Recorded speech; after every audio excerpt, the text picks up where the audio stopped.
नमस्कार दोस्तों, स्वागत है आप सभी का हमारे न्यूज चैनल पे। तो चलिए बात करते हैं आज की बड़ी खबरों पे। राजस्थान में सियासी घमासान, पायलट का हमला, बोले सिर्फ माहौल बना रहे गहलोत।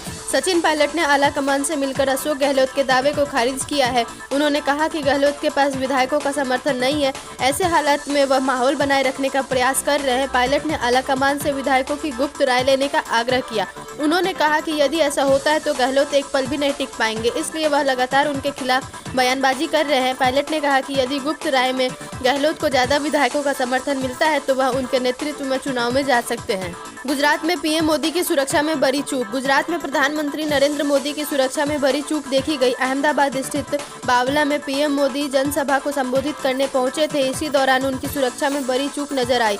उनके सभा स्थल के पास वीडियो रिकॉर्डिंग के लिए निजी फोटोग्राफर ने ड्रोन को उड़ाया। हालांकि पुलिस और एसपीजी की नजर पड़ते ही सुरक्षाकर्मी भागने लगे। तत्काल प्रभाव से ड्रोन को एसपीजी ने नीचे उतार लिया। मामले में 3 लोगों को गिरफ्तार कर लिया गया। दिल्ली के भागीरथ पैलेस बाजार में लगी भीषण आग। पुरानी दिल्ली के चांदनी चौक स्थित भागीरथ पैलेस में गुरुवार शाम इलेक्ट्रॉनिक्स मार्केट में भीषण आग लग गई। आग पर काबू पाने के लिए दमकल की 32 गाड़ियां मौके पर पहुंची। दमकल विभाग ने कहा कि अभी तक किसी के हताहत होने की सूचना नहीं है।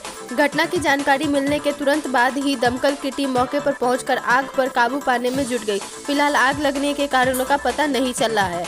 एनआईए को मिली लॉरेंस बिश्नोई की 10 दिन की हिरासत। मूसेवाला हत्याकांड में होगी पूछताछ। दिल्ली एनसीआर के गैंगस्टर्स और आतंकियों के बीच लिंक की जांच कर रही जांच एजेंसी एनआईए को इस मामले में गैंगस्टर लॉरेंस बिश्नोई की 10 दिन की हिरासत मिली है।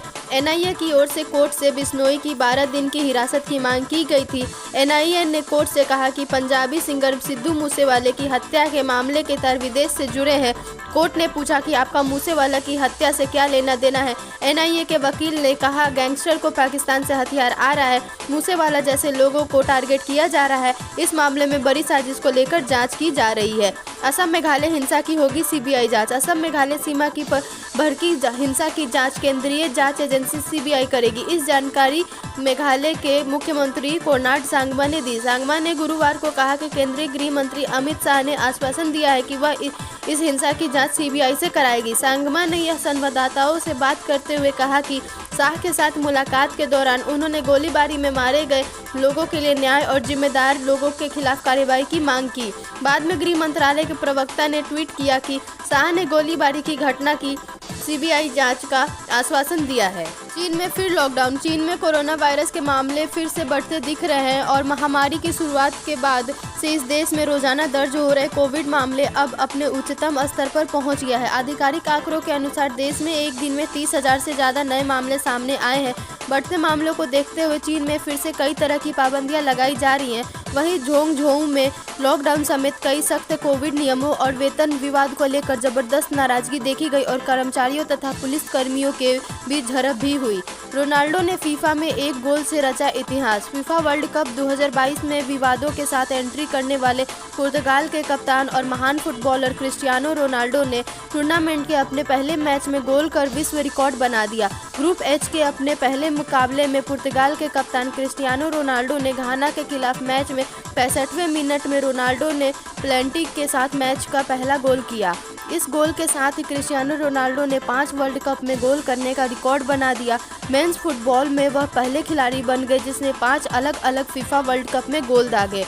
यूक्रेन के कई शहरों में ब्लैकआउट। रूस के साथ युद्ध के बीच यूक्रेन में तबाही का मंजर जारी है। सर्दी बढ़ने से रूस अपने ऊर्जा हथियार का बड़े स्तर पर इस्तेमाल कर रहा है। पहले तो यूक्रेन को ऊर्जा आपूर्ति रोक दी और अब रूसी सेना यूक्रेन के पावर प्लांट को निशाना बना रही है।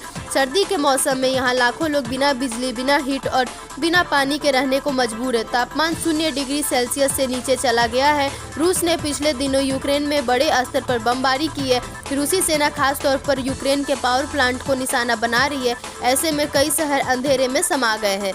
क्रिमिनल्स को टिकट देने आप आगे। गुजरात विधानसभा चुनाव के लिए 1 और 5 दिसंबर को मतदान है। इस चुनाव में भारतीय जनता पार्टी, कांग्रेस, आम आदमी पार्टी और भारतीय ट्राइबल पार्टी ने 77 वैश्य उम्मीदवारों को टिकट दिया है जिन पर कोई न कोई आपराधिक केस दर्ज है। सोना खरीदना हो गया महंगा। चांदी की कीमत भी बढ़ी। गुरुवार को सोना 323 रुपये बढ़कर 53,039 रुपये प्रति 10 ग्राम पहुंच गया है। एचडीएफसी सिक्योरिटीज ने यह जानकारी। इससे पिछले कारोबारी सत्र में सोना 52,716 रुपये प्रति 10 ग्राम पर बंद हुआ था। इसके अलावा चांदी की कीमत भी 639 रुपये बढ़कर 62,590 रुपये प्रति किलोग्राम पर पहुंच गई है। महाराष्ट्र और कर्नाटक के बीच बढ़ रहा सीमा विवाद, शिंदे सरकार चाहती है जल्द सुनवाई। महाराष्ट्र और कर्नाटक के बीच पिछले 6 दशक से जारी सीमा विवाद एक बार फिर बढ़ता दिख रहा है।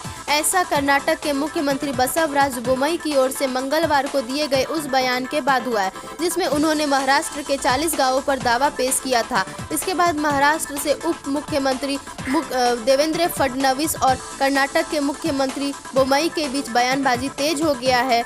फडणवीस भी कह चुके हैं कि महाराष्ट्र का कोई भी गांव कहीं नहीं जाएगा। हालांकि सीमा विवाद का यह मामला सुप्रीम कोर्ट में लंबित है। माना जा रहा है कि इस पर सर्वोच्च न्यायालय जल्द सुनवाई कर सकता है। नेपाल में 4 दिनों से जारी है वोटों की गिनती। जीत की ओर बढ़ रही प्रधानमंत्री देउबा की पार्टी। नेपाल के प्रधानमंत्री शेर बहादुर देउबा की नेपाली कांग्रेस एनसी नीत सत्तारूढ़ गठबंधन संसदीय चुनाव जीतने की ओर बढ़ रहा है। 5 दलों के इस गठबंधन ने अब तक घोषित 90 सीट के नतीजों में 52 पर जीत दर्ज कर ली है। संघीय संसद के कुल 275 सदस्यों में से 165 का चयन प्रत्यक्ष मतदान के जरिए होगा, जबकि बाकी 110 को आनुपातिक चुनाव प्रणाली के माध्यम से चुना जाएगा। तो आज की बड़ी खबरों में बस इतना ही। देश दुनिया की तमाम बड़ी खबर से जुड़े रहने के लिए हमारे चैनल को सब्सक्राइब करें और ये वीडियो अच्छी लगी हो तो लाइक करना ना भूलें। धन्यवाद।